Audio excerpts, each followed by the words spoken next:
तो पकड़ के रखें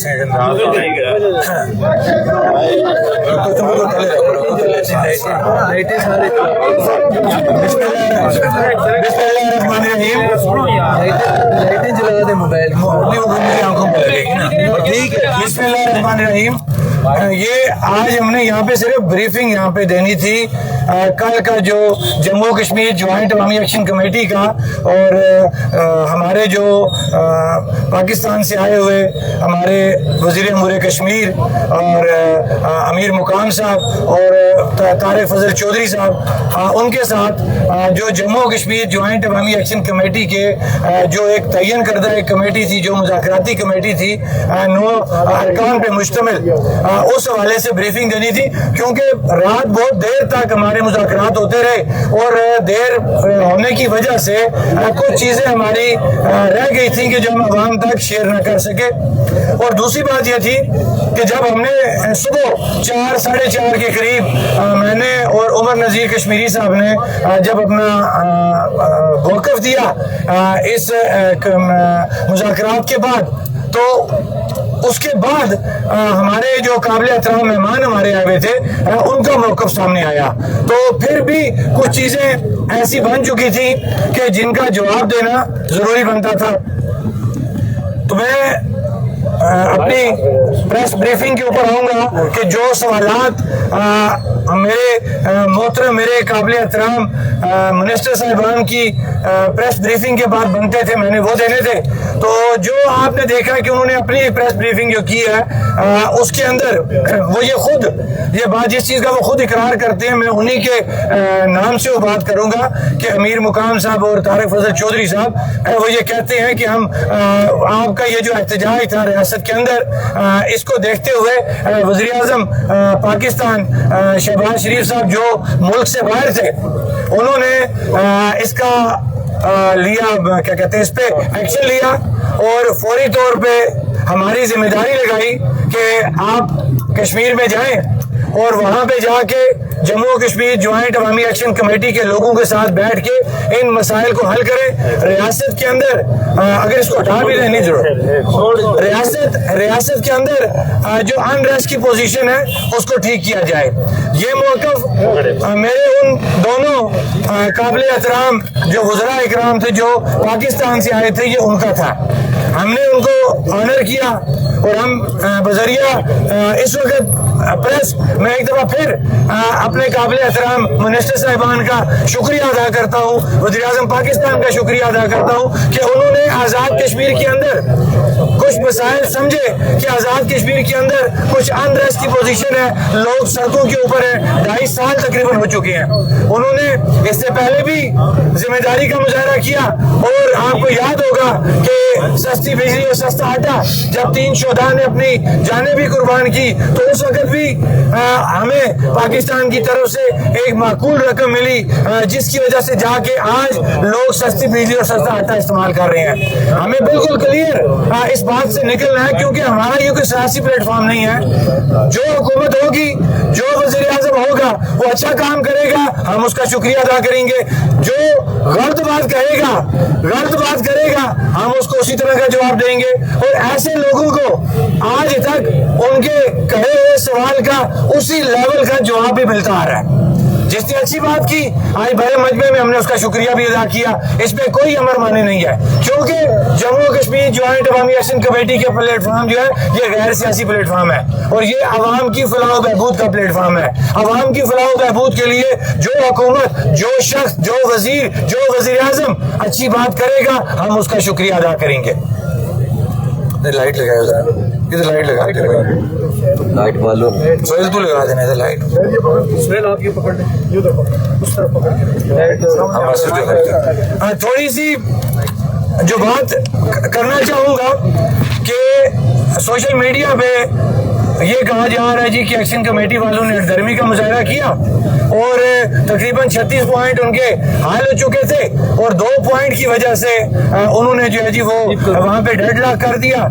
पहले तो मैं अपने तमाम अहबाब को ये बताना चाहता हूँ कि हमारे मुज़ाकरात में डेडलॉक किसी जगह नहीं आया। हमारे मुज़ाकरात तअत्तुल का शिकार हुए हैं और तअत्तुल का शिकार होने की मुख्तलिफ वजूहात होती हैं कि हमने खुद भी उन्हें ये कहा था कि हमने अपने बाकी मेंबरान से मुशावरत करनी है, आप भी मुशावरत कर लें और उसके बाद हम दोबारा इन चीज़ों को आगे लेके चल सकते हैं। ऐसे लोग जो जस्ट पॉइंट स्कोरिंग करते हैं सोशल मीडिया के ऊपर बैठ के, जिनके मुख्तलिफ अज़ाइम होते हैं और किसी को मेरा चेहरा पसंद नहीं है, किसी को जम्मू कश्मीर ज्वाइंट अवामी एक्शन कमेटी का प्लेटफॉर्म पसंद नहीं है, किसी ने सियासी तौर पे इस एक्शन कमेटी को टारगेट करना है, किसी ने नजरियाती तौर पे एक्शन कमेटी को टारगेट करना है, उसका इलाज हमारे पास नहीं है। वो हम रब से ही दुआ करेंगे अल्लाह ताला उनको हदायत फरमाए, क्योंकि हम आवाम की बात कर रहे हैं। तो ये कहना कि जनाब जम्मू कश्मीर ज्वाइंट अवामी एक्शन कमेटी डेडलॉक इख्तियार किया, ऐसी बात नहीं है। अल्लाह से अच्छे की उम्मीद रखनी चाहिए। अब जो खुद उनके अल्फाज हैं वो ये कह रहे हैं कि जो बेशतर जो मामलात थे उसके ऊपर जो आईनी और कानूनी दायरा अख्तियार के अंदर आते थे वो मामलात हमने तकरीबन हल कर लिए थे।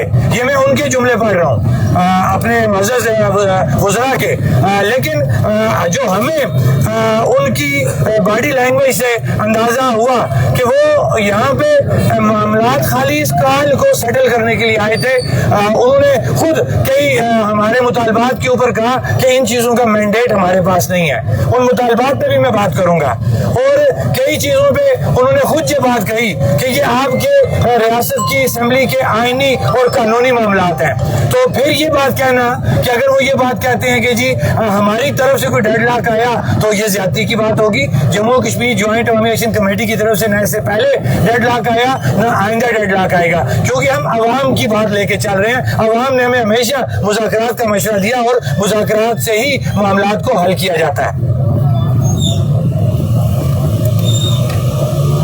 अच्छा, दूसरी जो सबसे अहम बात है कि आज़ाद हुकूमत का गैर जिम्मेदाराना रवैया, कि उनसे जब हमारी 14 घंटे की तवील नशिस्त हुई तो हमने ये देखा कि उनको हमारे चार्टर ऑफ डिमांड पे ब्रीफिंग दी नहीं गई थी। आप ये बात बताएं कि कभी आपने देखा कि पाकिस्तान से मिनिस्टर आए या कोई ब्यूरोक्रेट्स आए आज़ाद कश्मीर के मामलात के ऊपर, तो क्या उनको पहले बताया नहीं जाता कि यहाँ पे मसाइल क्या है, उनकी डिमांड्स क्या है और वो चाहते क्या है? तो मैं बड़ा हैरान हूँ कि जब हम अपने वज़रा के साथ बैठे तो उनको तो हमारे चार्टर ऑफ डिमांड का पता ही नहीं था। अब ये कसूर किसका है? हमारी इस हुकूमत का, क्योंकि मैं पहले दिन से ही बात कह रहा हूँ कि वज़ीर-ए-आज़म अनवारुल हक अपने इक़्तिदार को तूल देने के लिए और हमारी सियासी जमातें जिन्होंने साइफर का सहारा लिया, जिन्होंने ऑल पार्टीज का सहारा लिया, वो ये चाहते हैं कि किस तरीके से एक्शन कमेटी को ख़त्म किया जाए। अब ये वो लोग हैं कि जिन्होंने हमेशा एक्शन कमेटी के मामलात में और पाकिस्तानी अवाम और हुक्मरानों के रास्ते में रोड़े अटकाने की कोशिश की, लेकिन अल्लाह ने कभी उनको जो है इसमें कामयाबी जो वो नहीं दी और आगे भी उनके साथ यही होगा, क्योंकि उनके मुकदरों में खाली कुर्सियों से खिताब करना लिख दिया गया है और वो हमेशा खाली कुर्सियों से ही खिताब करेंगे इंशाअल्लाह। अब जहाँ मैं आज़ाद हुकूमत की बात करूंगा तो मैं जो बात करूंगा एविडेंस से बात करूंगा कि हमने 2 अगस्त 2025 को अपना मुकम्मल चार्टर ऑफ डिमांड हुकूमत को टेबल कर दिया। अब चार्टर ऑफ डिमांड क्या था?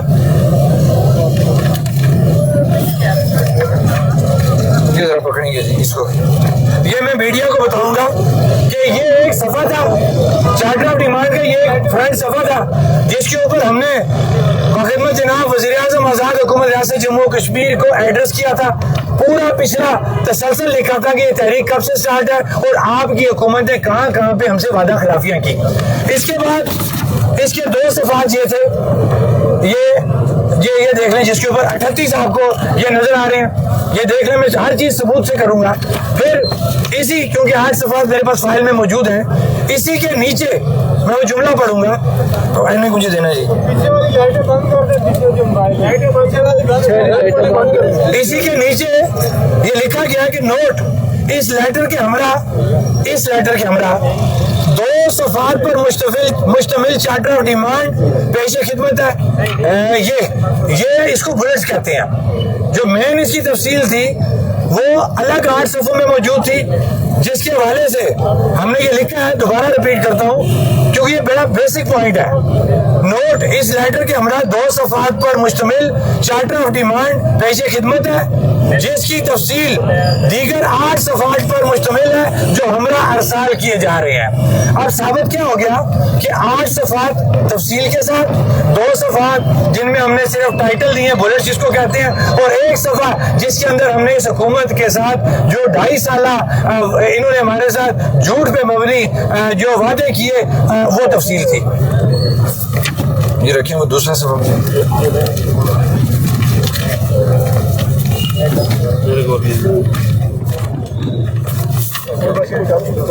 अब हमारी जो उनसे बात स्टार्ट हुई तो वो आपको याद होगा कि कोहला के मुकाम पे रात हमारे साथ ये भी देख लें, इत्तेफाक से मेरे हाथ में है, 12 नुकाती एक एग्रीमेंट साइन हुआ। अब जो रात को जब वो आए तो वो हमने देखा कि वो उनको जो ब्रीफ किया गया था, जब वो जहन लेके आए थे, वो सिर्फ उनके जहन में ये था कि जनाब कि ये 12 चीजें जो है हम इनकी सेटल करेंगे और ये कॉल ऑफ कर देंगे। जबकि अवाम से हमने पहले दिन ये बात तय की हुई थी। तय क्या थी? ये हमारा फर्ज बनता था कि जो अवाम के साथ 8 दिसंबर को हालांकि मुकाम पे हुकूमत ने जो वादे वहीद किए थे तहरीरी शक्ल में कि पहले वो पूरे किए जाते 6 माह के अंदर, जब वो 6 माह के अंदर पूरे ना हुए, अब तकरीबन 9 माह हो चुके थे, तो वो ये जहन लेके आए थे कि ये हम चीजें पूरी करेंगे और एक्शन कमेटी कॉल ऑफ कर लेगी, जो किसी भी सूरत मुमकिन नहीं था, इसलिए कि हमारे पास ऐसा कोई मैंडेट ही नहीं था। हमें जो मैंडेट मिला था कि वो इन चीजों के नोटिफिकेशन लेने के बाद जो 38 नुकाती चार्टर ऑफ डिमांड था उसके अंदर से ज्यादा चीजें लेने के बाद फिर हम कॉल पे बात कर सकते थे। ये था मैंडेट हमारे पास। अब हमने इन चीजों पे जो तयशुदा थी, अफसोस ये कि बजाय ये चीजें मान तस्लीम की जाती, हमें इनमें भी 2 से 3 घंटे दोबारा मुज़ाकरात करने पड़े, जो मैं ये कहूंगा कि हमारे लिए इंतहाई शर्मिंदगी का मुकाम था कि ये कैसी हुकूमत है, ये कैसे इदारे हैं कि ये इन्होंने उनको ये चीज ब्रीफ ही नहीं की थी कि आप यहाँ पे आ रहे हो और आपने बात क्या करनी है। बहरहाल मैं फिर ये कहूंगा कि उनका शुक्रिया कि जब हमने उनसे ये बात की तो हमने हमारी बात को माना और उसके बाद 38 नुकात चार्टर ऑफ डिमांड पे हमारी बात स्टार्ट हो गई। जो ये सारी मीटिंग हमारी तकरीबन 14 घंटे चलती रही। अब जब आते हैं उन्हीं की फिर प्रेस कॉन्फ्रेंस के हवाले से कि उन्होंने ये कहा जी कि जो चीजें हम समझते थे आइन और कानून के मुताबिक है, हमने उनकी सेटल कर ली। तो मैं कुछ चीजें आपसे शेयर करूंगा कि क्या अगर हम ये कहते हैं कि हाई कोर्ट का फैसला 2019 जो ये कहता है कि महकमा माहौलियात की NOC के मुताबिक जो चीजें हल तलब है उनको हल किया जाए। मैं ये आप नहीं कह रहे, ये हमारी अदलिया, हमारा कानूनी इख्तियार है जो हमें अदलिया ने दिया है। तो आप बताएं कि आप इस पे अमल दरामद क्यों नहीं करते। तो मैं आप अहबाब से बजरिया बेड़िया और अपने हुक्मरानों से, अपने इदारों से पूछना चाहता हूँ कि हाई कोर्ट के फैसले को अगर आप नहीं मान, जो आपको पसंद है, हम उनके पास जाके नया फैसला लेके आए। अदालतें यहाँ मौजूद है, हाई कोर्ट यही है, रियासत हमारी है, वसाइल हमारे हैं और हमें हाई कोर्ट ने बजरिया कानून फैसला करते हुए ये हक हमारे को तस्लीम किया कि रियासत के अंदर लगने वाले जितने भी प्रोजेक्ट हैं उनका एग्रीमेंट है और रियासती हुकूमत से किया जाए। तो मैं आप सब लोगों से पूछना चाहता हूँ कि बताएं, हाई कोर्ट का फैसला 2019 पे अमल दरामद कराना या उस हवाले से उनसे तहरीर लेना, हमने कोई गन पॉइंट उनके ऊपर नहीं रखी। हमने उनको ये कहा कि आप इसके ऊपर टाइम फ्रेम दे दें कि आप इस पे टाइम फ्रेम दे दें कि कितने अरसे में इस फैसले के ऊपर जो है अमल दरामद होगा। ये चीजें आपको बतानी बड़ी जरूरी थी, क्योंकि अक्सर कहा जाता है कि एक्शन कमेटी वाले एक जता है, वो किसी की बात नहीं मानते। अब हम इससे आगे चलते हैं। मुझे बताएं पेपर दोबारा।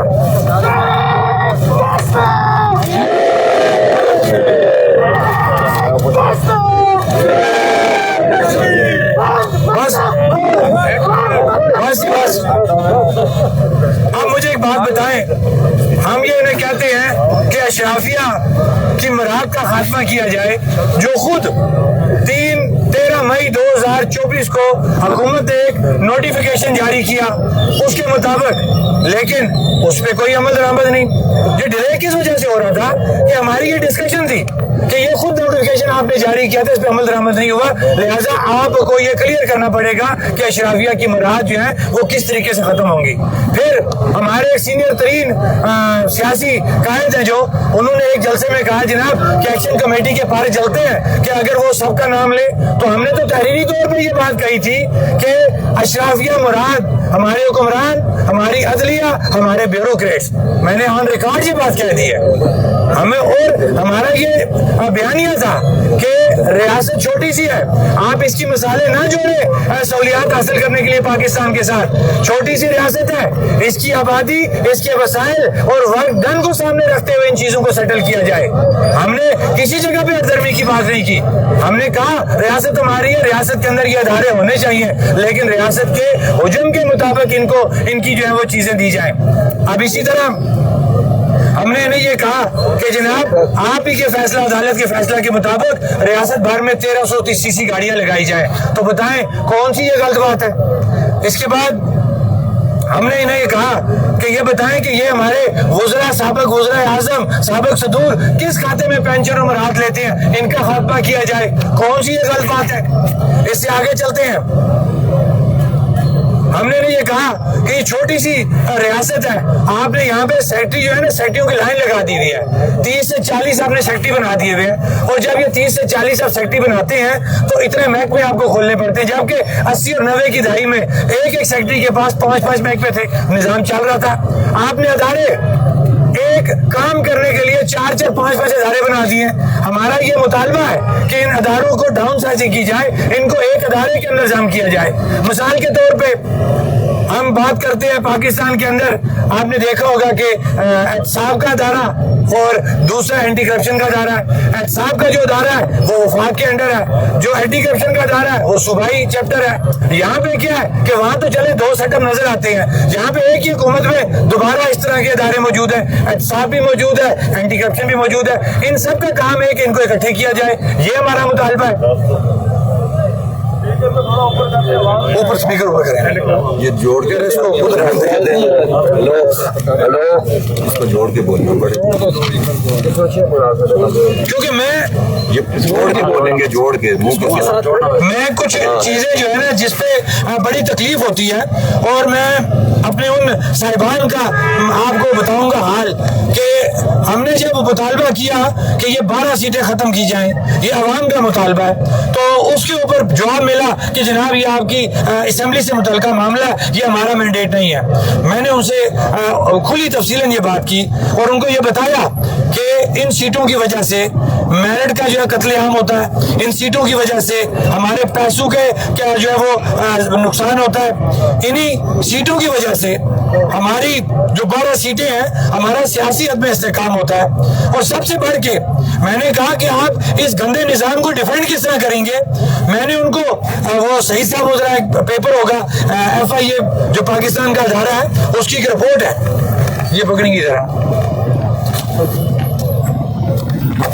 ये मैं जिस खाली आपको बताऊंगा कि मैं कोई भी बात बगैर एविडेंस के नहीं करूंगा कि ये वो FIA की रिपोर्ट है, जो रिपोर्ट ये बता रही है कि जो पकड़िए, ये बताने का मकसद है कि मैं एविडेंस से बात कर रहा हूँ और इन हुक्मरानों का आपको मैं हाल बता रहा हूँ कि हम ये कहते हैं कि 12 सीटें खत्म करें, इसके अंदर 2 नंबर स्टेट सेटल बनते हैं और उसकी वजह से हमारे लोगों का हक मारा जाता है। अब ये जो रिपोर्ट है, ये रिपोर्ट ये कहती है, मैं 2 से 3 ऑफिसर का बताऊंगा, एक कोई सिदरा नामी लेडी है, कोई नबील अहमद कोई बंदा है कि उनका साबित शुदा ये FIA के अंदर मौजूद है कि पहले वो 50-24 साल के ऊपर पाकिस्तान में नौकरी कर रहे थे, जो ही PSC की नौकरी आई आजाद कश्मीर के अंदर फौरी तौर पे उन्होंने 2 नंबर स्टेट सब्जेक्ट बनाए और वो आजाद कश्मीर में इस वक्त भी आला उहदों के ऊपर जो जॉब कर रहे हैं। तो एक चीज साबित शुदा है, साबित नहीं की, पाकिस्तान के इदारे FIA ने साबित की हुई है और फिर भी इनको टच से मस नहीं हो रहा था। दूसरी बात कि स्टेट सब्जेक्ट जारी किस तरह होते हैं कि इन 12 मेंबरान असेंबली के बाद जो भी आता है स्टेट सब्जेक्ट लेने, कानून ये कहता है कि ये जिसके स्टेट सब्जेक्ट के ऊपर लिखेंगे दरख्वास्त के ऊपर, इसको मैं जानता हूँ ये महाजरीन में से है, उसका स्टेट सब्जेक्ट जारी हो जाएगा। अब अगला जुल्म देखें, कि साबितशुदा जाली स्टेट सब्जेक्ट मिनिस्टर आसिम शरीफ भट्ट जो इस वक्त भी रियासत का वजीर स्पोर्ट्स है, अब मुझे एक बात बताएं, इससे बड़ा जुल्म क्या होगा? स्टेट मिनिस्टर जिसका साबितशुदा स्टेट सब्जेक्ट साबित हो गया जाली, डिप्टी कमिश्नर ऑफिस ने उसको जाली साबित कर दिया, उसके बावजूद फिर ये कहते हैं जी कि ये लूज बात करते हैं। मैं फिर ये कहूंगा ये बेहस हुक्मरान, और मैं ये कहूंगा पाकिस्तान की हुकूमत से, उन अदारों से कि गलत चीजों को सपोर्ट मत करो। तुम्हें दुनिया में भी और क़यामत के वक्त भी इस चीज का जवाब देना पड़ेगा कि तुम्हें नजर आ रहा है कि ये 2 नंबर खाता है 12 सीटों का, तो मसला कश्मीर के पीछे इन 12 सीटों के जुर्म को मत छुपाओ। मसला कश्मीर के साथ इन 12 सीटों का कोई तल्लुक नहीं है। तल्लुक क्या है कि तुम्हारा पैसा लगा हुआ है, 2 number funds, 2 number state subject और इसी तरह मेरिट का कत्लेआम। यही वो बेसिक चीज है कि रियासत की आवाम ये कहती है कि ये गलत तरीका कार है, ये गलत है, ये हो ही नहीं सकता कि आप आजाद कश्मीर का इलेक्शन पाकिस्तान के अंदर जाके कराएं। आपके 2 चीफ इलेक्शन कमिश्नर आगे, एक पाकिस्तान का एक आजाद कश्मीर का। ये कौन सा कानूनी इख्तियार बनता है कि आजाद कश्मीर का इलेक्शन कमिश्नर वो जो है पाकिस्तान के अंदर जाके वो इलेक्शन करवाए? बेतुकी बात है ना। दुनिया में किसी का ये चीज मसाल मौजूद है?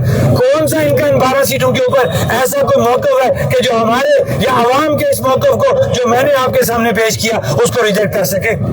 ये शर्म का मुकाम है कि चोरी और सीना जोरी, अवाम ये चोरी और सीना जोरी नहीं करने देगी। आपको इन चीजों के ऊपर देखना पड़ेगा। हम नहीं कहते कि आप अभी सारा काम कर दें, आपको इसका हल निकालना पड़ेगा। हल के बगैर आजाद कश्मीर की अवाम आपको नहीं छोड़ेगी। इसी तरह हमारा मुतालबा था कश्मीर बैंक को शेड्यूल करना। ये बात भी हमारे इल्म में थी कि जब उसका सॉफ्टवेयर का मसला बना तो हाई कोर्ट के अंदर केस चला गया। उन्होंने हमसे 30/6/2025 तक का एक एग्रीमेंट साइन किया था कि 30 जून 2025 तक हम उसको शेड्यूल बैंक में कर देंगे।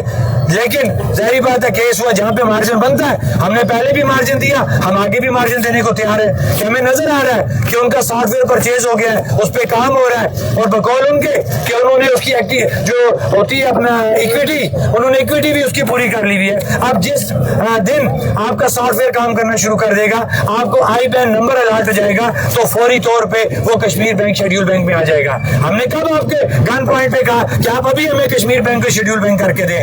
अवाम बाशऊर है, अवाम समझती है कि भाई किस तरीके से क्या काम होता है और किस चीज पे कितना टाइम लगता है। तो बताएं, कश्मीर बैंक के ऊपर बात करना या उनसे तहरीरी तौर पे टाइम फ्रेम मांगना कौन सा गैर कानूनी काम है?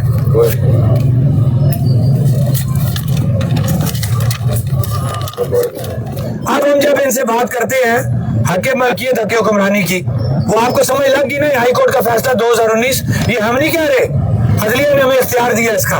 जब हम हमारे साथ जो है ना ये एग्रीमेंट साइन होगा, तो जो बात मैं करने जा रहा हूँ ये बात मैंने उस दिन घड़ी दुपट्टा के गेवन में की। बाकायदा वज़ीर-ए-आज़म अनवारुल हक साहब का जो वीडियो क्लिप था, जो रऊफ खलासा को इंटरव्यू देते हुए उन्होंने खुद बयान किया। खलासा उसका ये है कि यही रोना जो हम ये कहते हैं हक मलकियत हक हुक्मरानी को तस्लीम करो और हमारे वसाइल के ऊपर हमारी दस्तरस को मानो और रियासती हुकूमत के साथ एग्रीमेंट साइन करो। अब जो प्रोजेक्ट यहाँ पे लगे हुए हैं, मंगला, नीलम जलम या दीगर प्रोजेक्ट, इसके जो एग्रीमेंट साइन होते हैं तो इसको ट्राई पार्ट एग्रीमेंट कहती है कि एक इन्वेस्टर, दूसरा वापडा और तीसरा आजाद हुकूमत। वापडा मीन पाकिस्तान और वापडा जो है जिसको आप कह लें। आज तक ये मैं नहीं कह रहा, ये रियासत का वज़ीर-ए-आज़म उस प्रोग्राम में कह रहा है कि हमारे साथ एग्रीमेंट ही साइन नहीं हुए। जब हमारे साथ एग्रीमेंट साइन होंगे तो आपको खरबों रुपए का हिसाब देना पड़ेगा। तो बताएं कि अदलिया के फैसले के मुताबिक अपने हकूक की बात करना क्या ये कौन सा गैर कानूनी बात है, कौन सी गैर आईनी बात है? अब नहीं कर रहे तो बोल रहा भी कोई नहीं है, लेकिन अब आपको ये एग्रीमेंट करने पड़ेंगे। रियासत के लोगों का हक मलकियत हक हुक्मरानी तस्लीम करना पड़ेगा।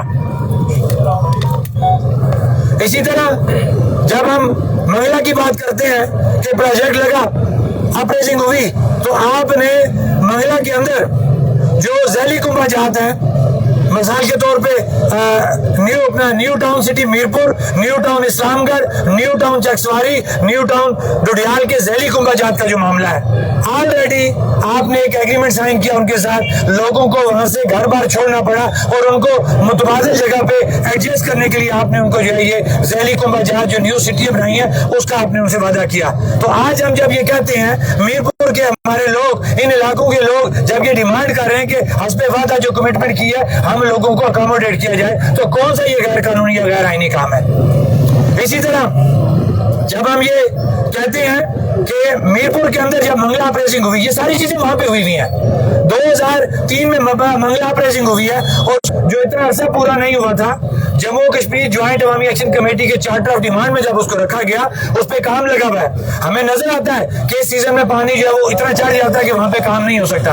हमें पता है कि उसका टाइम देना पड़ेगा। अगर हम आपसे टाइम फ्रेम मांगते हैं तो कौन सा गैर कानूनी काम हो गया? बताएं कि इसमें कौन सा मसला है कि जी हमने उन्हें कहा कि आपने टेंडर दिया, उसका टाइम फ्रेम हमें दिया जाए, तो ये गैर कानूनी हो गया। इसी तरह मोबाइल सर्विसेज की हमने बात की, इसके दो इशू हैं। जाहिर बात है, एक हुकूमत है और मैंडेट हमारे हुकूमत नहीं कर सकती कि आप यहाँ पे काम कर रहे हैं, यहाँ से आपकी कंपनियां यहाँ से अरबों रुपए का बिजनेस कर रही हैं और वो सर्विस उस मुताबिक नहीं दे रहे। कौन सा ये गैर कानूनी काम है? अब इससे आगे एक और आपको बात बताऊं, यूएसएफ एक फंड होता है, यूएसएफ एक फंड होता है जो मोबाइल कंपनियां जितनी भी पाकिस्तान में काम कर रही हैं या दुनिया में काम करती हैं, वो अपनी आमदनी के अंदर से एक रकम उस इलाके के लिए अलग करती हैं। वो तकरीबन 1.5 साल पहले की बात है, 8 अरब रुपया हुकूमत पाकिस्तान पीटीए से आजाद हुकूमत के अकाउंट में आया हुआ है, इस्तेमाल करना है। तो मैं पूछना चाहता हूँ वज़ीर-ए-आज़म अनवर हक साहब से कि ये क्या आप ये पीछे से विरासत में 8 अरब रुपया लेके आए थे कि आज 1.5 साल हो गए हैं, आवाम जलीलो ख्वार हो रही है, आपने यूएसएफ का जो सीओ लगाना था वो फाइल आप दबा के बैठे हुए हैं। अगर आपने 1.5 साल पहले यूएसएफ के उस फंड के तहत जो कानूनी तरीकाकार है आपने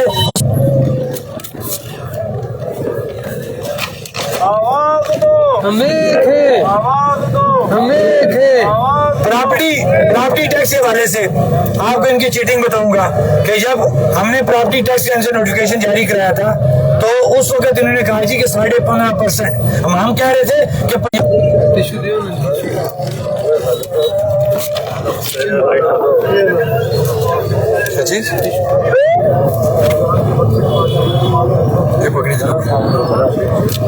पानी है, पानी दे, पानी नहीं है, पानी पानी कहना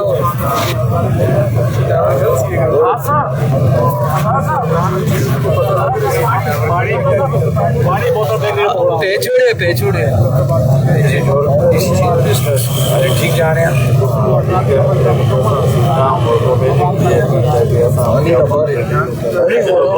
जुड़ा है ना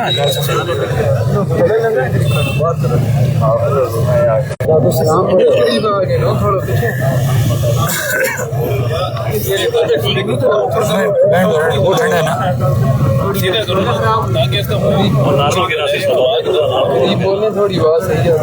इतनी देर जरा ये सारे लोग मोबाइल ऑन करें क्योंकि सहूलतकार बहुत होते हैं ना, बराए मेहरबानी सारे मोबाइलों की लाइटें ऑन करें, जरा मोबाइलों की लाइटें ऑन करें, मोबाइलों की लाइटें ऑन करें जरा सारे, बराए मेहरबानी मोबाइलों की लाइटें ऑन करें ताकि हमारे हुक्मरानों को, अदारों को ये पता लग सके कि ये चंद लोगों का मसला नहीं है। बराए मेहरबानी मोबाइलों की लाइटें ऑन करें, बराए मेहरबानी मोबाइलों की लाइटें ऑन करें। ये वो मैसेज हम देना चाह रहे हैं कि ये लोगों का मसला है, ये आवाम का मसला है, ये किसी की जाती अना का मसला नहीं है। अगर रात के इस पहर खाली एक मैसेज के ऊपर लोग प्रेस ब्रीफिंग सुनने के लिए इतनी तादाद में यहाँ पहुंचे हैं तो फिर ये बात ध्यान में रखना कि ये लोग कभी भी अपने बुनियादी हकूक से पीछे नहीं हटेंगे। तमाम मोबाइल ऑन करें जी, मोबाइल ऑन करें। ये आज मीडिया का दौर है, ये देखें कि किस किस शख्स का क्या इंटरेस्ट है। और ये बारिश की वजह से हमने कैंसिल कर दिया था, ये फिर आधे घंटे के अंदर ये लोग यहाँ पे पहुंच आए हैं। ये बताने का मकसद यही है कि ये देख लें कि ये अवाम के बुनियादी हकूक की बात हम कर रहे हैं, इसके ऊपर जो है वो गैर जिम्मेदारी का मुजाहरा ना करें। खोल के दो ना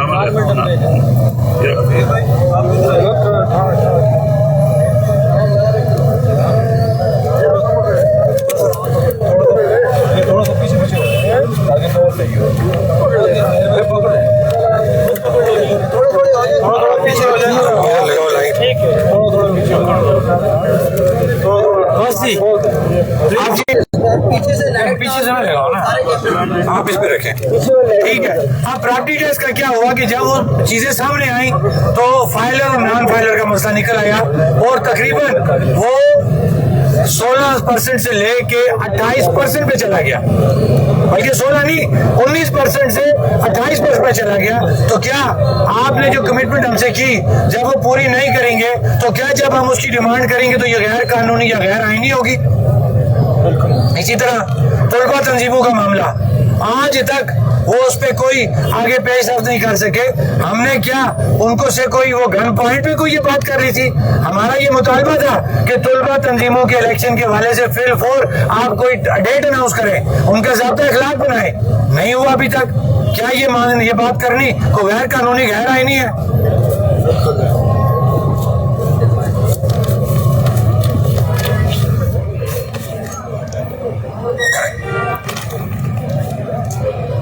क्योंकि ये चीजें मैं पढ़ रहा हूँ ना कि जब हम ये कहते हैं कि ये पहाड़ी एरिया है, यहाँ पे बॉर्डर्स एरिया है, यहाँ पे लोगों की नकल अमल मुश्किल होती है, तो उस वक्त जब बर्फ पड़ जाती है तो हमारा ये मुतालबा था कि लीपा टनल को बना के दिया जाए, लोहार गली टनल को बना के दिया जाए, शॉन्टर टनल को बना के दिया जाए, और इसी तरह जो हमारी जो बेडी की तरफ सनमार जो बेडी टनल है उसके हवाले से बात की जाए, क्योंकि ये आवाम की बुनियादी जरूरत है। फिर इसी तरह ये जो हमारा घोड़ी कमसर का टनल है, इसकी बात सुने कि इसके फंड सऊदिया जो वो दे रहा है, और ये नौसरबाज बेईमान ब्यूरोक्रेट और ये जो हुक्मरान है, ये आज तक उसका पैसा खाने के चक्कर में है और आज तक उसके ऊपर मजीद वर्किंग नहीं कर रहे। बल्कि हमारे सुनने में ये बात आई है कि पाकिस्तान प्लानिंग जो डिवीजन है उसके अंदर यहाँ पे किसी ऑफिसर ने या हुक्मरान ने वहाँ पे जाके ये राय दी है कि यहाँ पे फिजिबल ही नहीं है लोहार गली अपना कमसर और शाही टनल। ये शर्म का मुकाम है। ऐसे लोगों को हम किसी सूरत नहीं छोड़ेंगे कि उस प्रोजेक्ट का जो पैसे डॉक्यूमेंट हमारे पास मौजूद है, हम आपसे उस डॉक्यूमेंट के मुताबिक उस फंड के मुताबिक जो सऊदिया की तरफ से ये हमारी अपना कोड़ी और ये शाही टनल के नाम पे आया हुआ है, आपको वो बनानी पड़ेगी। इसी तरह जो दीगर हमारे 4 महीने आपके टनल से बात की जो हमारे चार्टर ऑफ डिमांड में शामिल है, आपको उस पर अमल दरामद करना पड़ेगा। कौन सी ये गैर कानूनी बात हमने की है? इसी तरह मजदूर अफराद के कोटे की बहाली की बात है। बताएं, आप अगर आज इस रियासत में मजदूरों को भी नहीं बख्शेंगे तो फिर आम जो चलता फिरता इंसान है वो कहां पे ठहरेगा? हमने पीएससी की बात की कि यहाँ पे पीएससी को पाकिस्तान तर्ज केपी के पंजाब जो आपका फेडरल पीएससी है उस मेयार के मुताबिक लेके जाएं ताकि किसी के साथ नाइंसाफी ना हो। हमने ये मुतालबा किया कि जो लोग हमारे डाक मुलाजमीन लगे हुए हैं उनके मसाइल को हल किया जाए और इस पर सख्ती से अमल दरामद किया जाए कि मजीद किसी डाक को जो है वो दोबारा अपॉइंट न किया जाए।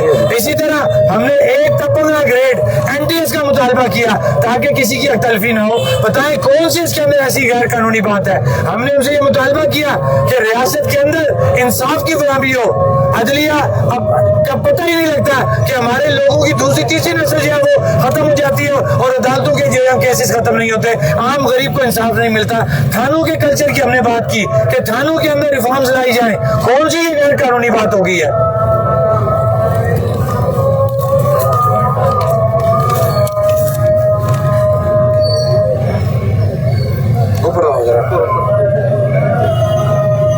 फिर हमने उनसे ये कहा कि सेहत सबसे बड़ी नेमत है और गंदगी जो है वो दुनिया के अंदर बहुत बड़ा इसका माहौलियात एक इशू बना हुआ है। तो जब सेहत की बात आए तो हमारा ये मुतालबा था कि रियासत के अंदर फिल फोर सेहत कार्ड की बहाली की जाए और रियासत के अस्पतालों के अंदर हमें सीटी स्कैन, एमआरआई, लेबोरेटरी, जच्चा बच्चा सेंटर और जच्चा बच्चा सेंटर के साथ जो बच्चों की नर्सरी होती है वो इंक्यूबेटर जिसको कहते हैं वो बना के दी जाए। बताएं कौन सा ये गैर कानूनी काम हमने डिमांड कर ली है जो पूरी नहीं हो सकती?